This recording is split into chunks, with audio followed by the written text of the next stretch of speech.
What's crack-a-lackin'? It's your boy Broshmo, just in case you did not know so. And we got more draft stuff coming on the way. We're gonna be talking corners Friday, best corners in the NFL draft, which is great. That's it's such a volatile position, and it's a position I'm probably most familiar with. So I look forward to making that list and hearing your responses. But let's talk about something that nobody can agree on, and that's gonna be the end of the season awards. I'm even gonna give you my all-pro team, first team only. And yeah, I look forward to hearing your comments and hearing your opinions. And remember, be cool. Let's have a discussion. Let's talk about it. We all got our opinions. Take it easy. But also stuff on the way. I'm gonna do draft class. What is it? Draft class. End of the year draft class evaluation, I guess. So I'm gonna take a look at what grades I gave the draft class at the time and see how it looked at the end of the year. That ought to be fun. And we're also the free agents. I'm probably gonna do that next week because that's a lot. I'm gonna do like 50 names, so the top free agents. So give me a minute on that one. Give me a minute. I was going through it and I was just like, geez, this is a lot. But let's go ahead, let's talk this. But before we do that, become a bro and subscribe. Hit the thumbs up because it helps the video get discovered, and it just helps me in general. Gives me more time to devote to content on the channel so we can have more NFL discussions. I didn't mean to hit my hand that hard. Let's just talk about this. Let's start with Coach of the Year. I think this one might be pretty obvious. For me, it is. It's John Harbaugh from the Baltimore Ravens. Just what he was able to do in developing Lamar Jackson and him and his staff, how they were able, because they took a defense with virtually no good pass rushers, and they were able to scheme good pass rush. I just think the Ravens were above and beyond one of the best coach teams this season. I know some people are gonna be like Kyle Shanahan and San Fran, but I mean that team's got a lot of quality players on defense. So I wasn't shocked when I saw how good their defense performed. But let's go ahead. Let's talk about Offensive Rookie of the Year. This one was a toss-up for me. It was tough, but I ended up going with A.J. Brown from Tennessee, the wide receiver, because I mean, I had Josh Jacobs literally right before when I was throwing together my little script here, and I was like, you know what, man, no one's been more has really changed his team like Brown. I mean, since Tannehill came in, or they made the switch at quarterback, A.J. Brown, since week 7, he's had 38 receptions for 778 yards, 6 touchdowns, and he's averaging 20.5 yards per reception. That's ridiculous. That's ludicrous. It's a big reason why this Tennessee team really turned it around in the second half of the season. It's why they're in the wild card and why they beat the Patriots. A.J. Brown's been amazing. He's been a highlight reel, and he does so much more than just even with the ball out of his hands. Josh Jacobs, though, I said Josh Jacobs this whole time. I feel like I've been calling him Josh Brown. But Josh Jacobs, he's been great too. He's a really good pass blocker. He ended up getting 1,100 yards and 6 touchdowns through only 13 games. But he didn't change his team like A.J. Brown changed that passing game for Tennessee. Oakland, where they end up, still outside of the playoffs. I mean, A.J. Brown really made the difference. That's what came down to it for me. Then I got Terry McLaurin here. What he was able to do with Haskins, with Keenum, just phenomenal. I think he had a great year. Kyler Murray, you could tell this guy is a franchise quarterback. Yes, he kind of, down the stretch, he didn't look so great. He did the last 2 games of the season, but overall, he had a really, really great year. And then Gardner Minshew. I know, Uncle Rico had to make the list, man. He was really good this year. The guy had over 3,000 passing yards for 21 touchdowns, 6 interceptions, only 6. I mean, big part of the reason he wasn't a big part of the reason why that Jaguars team struggled. It was really that was on the defense. That was on the failures of the offensive line. I think they got something in Gardner Minshew. I think they really do. I really wish I knew how I could put offensive line on this list, because I think Elgin Jenkins, and Eric McCoy. They were really great this year. But yeah, these are my guys for Offensive Rookie of the Year, and congratulations, A.J. Brown. On to defense, and it's Nick Bosa. Nick Bosa, and you'll see why here by comparison. If you look at his numbers, the guy's been a constant menace in the backfield. 10 sacks, 80 pressures. That number becomes key. The guy was constantly getting pressure on the quarterback. 32 defensive stops, only 2 penalties. In comparison to like Josh Allen, he had 12 sacks, but he only had 49 pressures. Even Max Crosby, only 45 pressures himself. Like, no one was getting to the causing more chaos in the backfield out of the rookie class like Nick Bosa was. Nick Bosa was dominant. Juan Thornhill's on here as well. We know the guy was just a difference maker in the back end. He really enabled the Honey Badger to kind of do his own thing, to kind of like use him in the box and slot. If they wanted to throw him in center field, he really enabled them to use the Honey Badger like a chess piece. And then Jamil Dean, this guy is not getting enough love, I think. I think he is probably the best cornerback in the rookie class. The guy is phenomenal. Since week 10, the guy has been a monster. Since week 10, he's led the league in pass breakups. And just looking like over the course of the season, just on 285 dropbacks into coverage, he's allowed only 289 yards on 23 receptions. The Bucks, they may have solved their corner problem. Him and Carlton Davis were really solid this year. They could work on the safeties, but it is what it is. But I loved Jamil Dean. But congratulations, Nick Bosa. We're on to comeback player of the year, and without a doubt, it's Ryan Tannehill. Without a doubt, because you could look at guys that got hurt last year, like Brandon Brooks, Cooper Kupp, and be like, and even Earl Thomas, Jimmy Garoppolo, who I have on this list. But Ryan Tannehill literally salvaged his career. He came in just to be expected to be a backup. Probably, he's a free agent at the end of the year. He was probably going to expect him to go and back up another team again. But no, this guy, like, once called upon, made a starting opportunity for himself. He led this team to the playoffs. He led this team past the Tom Brady Patriots in Foxborough. This guy is comeback player of the year. He's the Phoenix. He resurrected his career. It's wild. And then Darren Waller, if you didn't check out Hard Knocks this year, it's got a really good story, and I highly suggest you do that. And then I kind of already talked about Garoppolo, Thomas, coming back from injury, playing at a high level. And then Richard Sherman deserves to be on this list because last year was a stupid down year for him.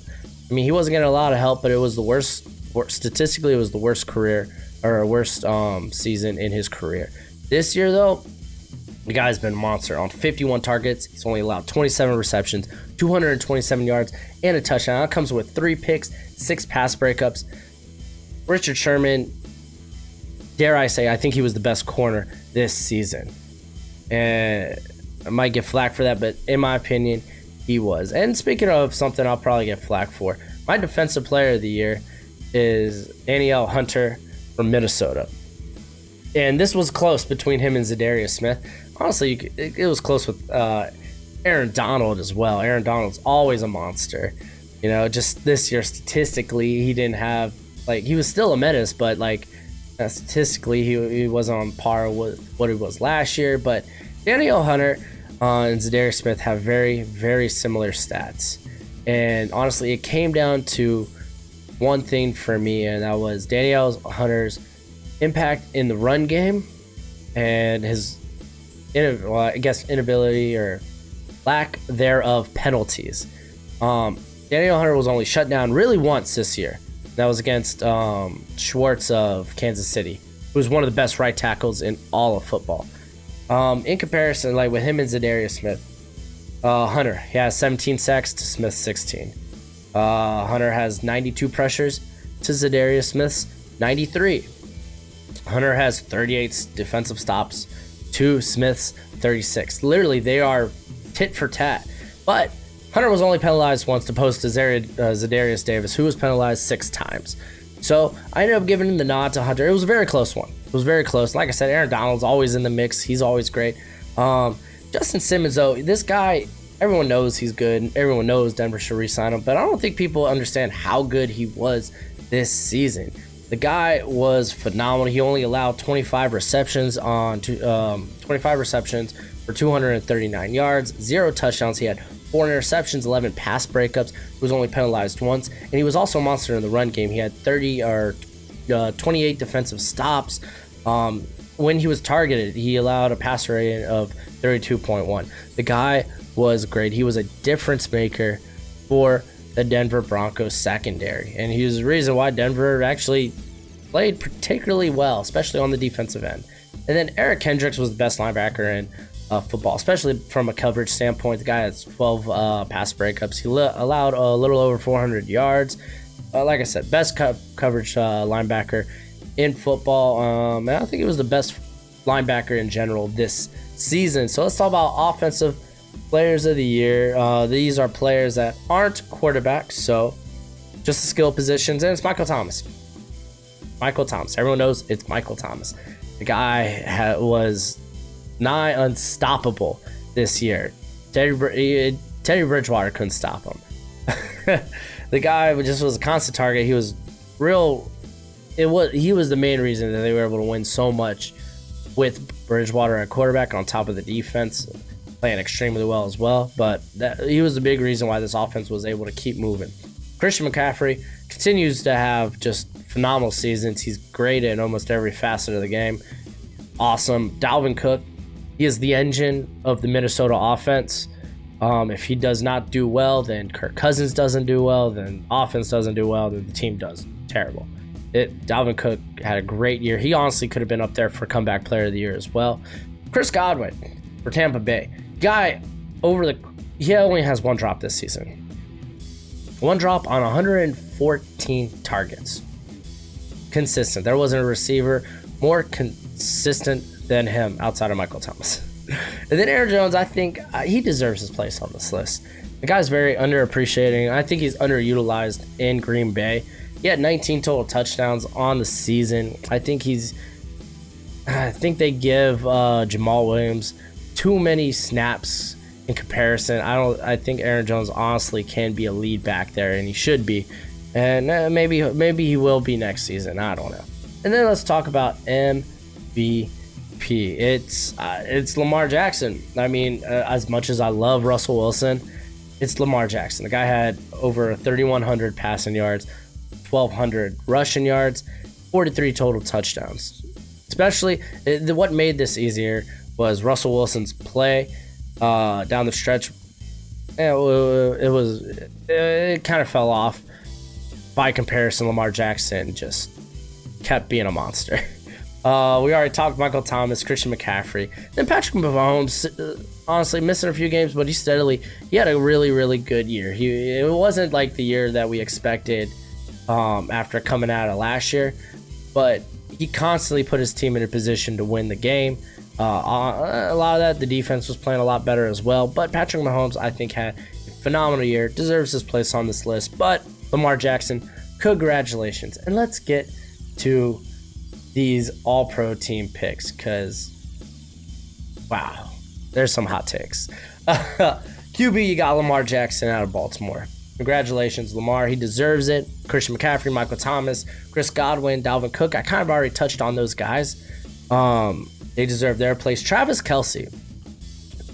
Greg Kittle was close, but Kelce, he was able to stay healthy. He was consistent.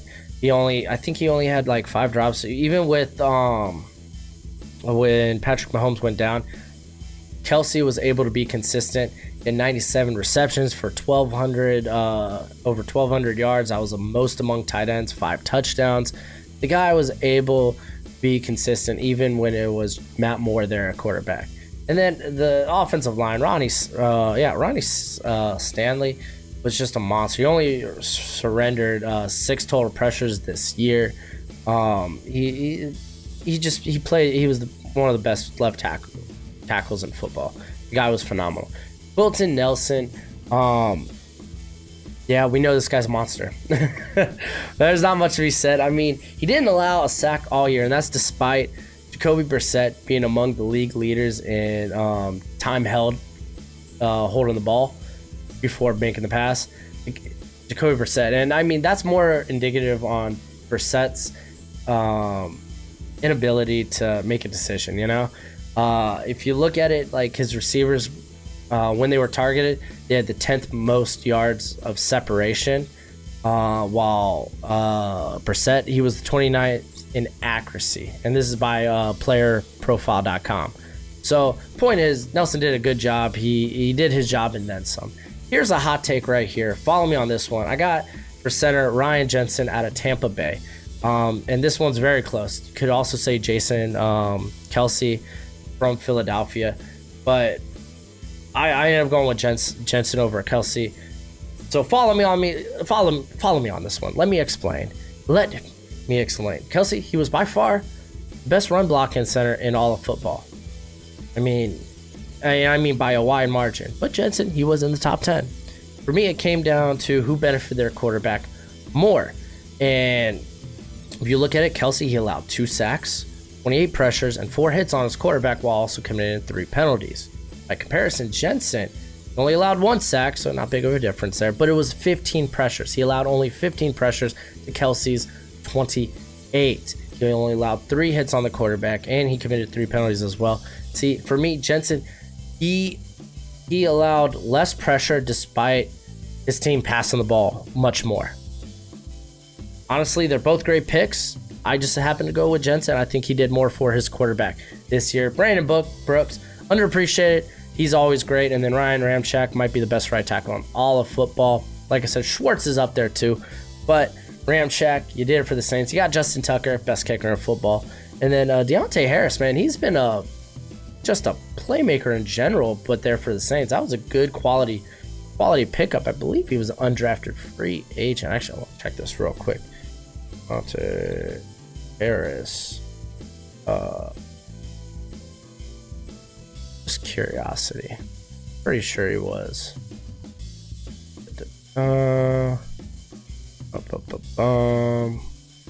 Undrafted. Okay, good. Thought so. But yeah, what a pickup. What a steal. So let's go on. Let's talk defense.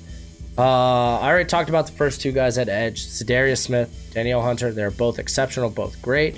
Cameron Jordan and TJ Watt, they deserve to be up there. If I did a second team, they'd be up there, but a lot of work.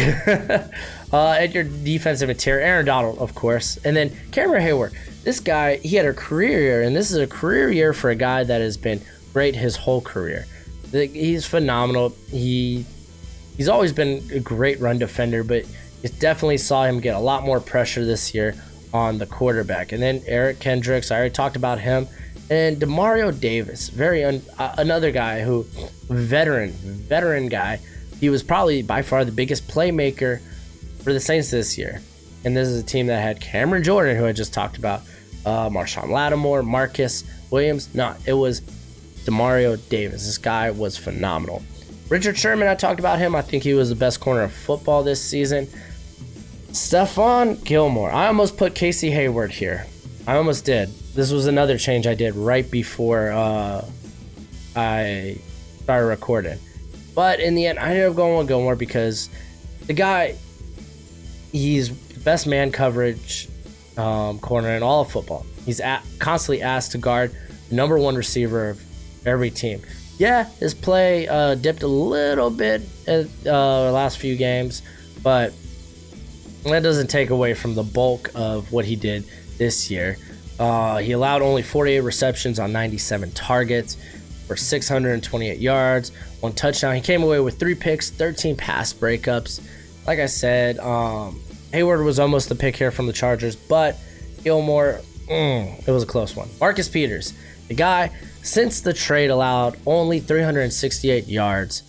He did allow 3 touchdowns, but that kind of countered that with 5 defensive touchdowns. The guy's just been a playmaker. Justin Simmons, I talked about. Jamal Adams, there was a lot of quality safeties you could have went with here, but I think no one's more or as well rounded as Jamal Adams has been this year. He had 7 sacks, 36 stops. He allowed only 150 yards on 20 receptions. Part of that's because they use him as a chess piece, so he's not always dropping back in coverage. But yeah, I mean, he's just such a versatile guy. I mean, solid. Matthew Slater, man, come on. He's like special teamer of the decade. And then Brett Kern, man. The man says it himself. He is the best player on the team, and he is the best punter in the league. But let me know what you think, and that's it for the video. Go ahead, do the YouTube thing, and be on the look for videos I got coming out later this week. But until next time, you be easy, my friends. Later.